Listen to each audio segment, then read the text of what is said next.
আমরা হাইলাকান্দি গ্রাউন্ডের মধ্যে আমরা 10টায় জাতীয় পতাকা উত্তোলন করে মরম শুভ আরম্ভ করছি এবং আমাদের সকাল 9 ঘটিকায় আমাদের মাস্টার কার্যালয়ে আমরা পতাকা উত্তোলন করছি। এই হিসাবে আজকে 10ই মহরম সারা বিশ্বের সঙ্গে সংযুক্তি রেখে আমরা হাইলাকান্দি ডিস্ট্রিক্ট মহরম কমিটির ব্যবস্থাপনায় হাইলাকান্দি ডিএসপি গ্রাউন্ডে জাতি ধর্ম নির্বিশেষে সমস্ত মানুষকে নিয়ে আজকে আমরা এই মহরম উদযাপন চলেছি।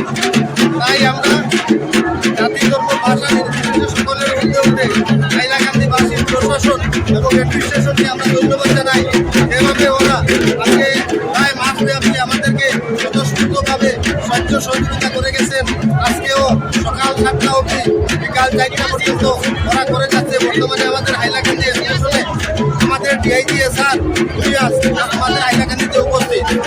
এই ডিআইজি স্যার মহোদয়ের নেতৃত্বে হাইলাকান্দি প্রশাসনে আমাদেরকে যেভাবে নেতৃত্ব দিয়ে আসছে তা আমাদের কাছে কোনো ভাষা নেই। আমাদেরকে আমরা ভালোবাসা সম্পর্কে জানানো। তাই আমরা মিডিয়ার বন্ধুদের কাছে এই কথা আমরা ব্যক্ত করতে চাই বা বার্তা দিতে চাই যে হাইলাকান্দি আমাদের এখানে সকালে আমাদের শুটিংয়ে আমাদের করিমগঞ্জ কনস্টিটুয়েন্সির আমাদের কৃপানাথ বালা এমপি প্রতিনিধি উনি উপস্থিত হয়েছেন।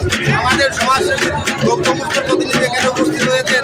ওরা কাজের জন্য বাইরে থাকার দরুন ওদের প্রতিনিধি আমাদের এখানে পাঠিয়েছেন। তাই আমরা সহকর্মের এবং আমাদের ডিস্ট্রিক্ট মহরম কমিটির প্রত্যেক পদাধিকারীদের সহযোগিতায় প্রচেষ্টায় আজকের মহরম বর্তমান অবধি আমাদের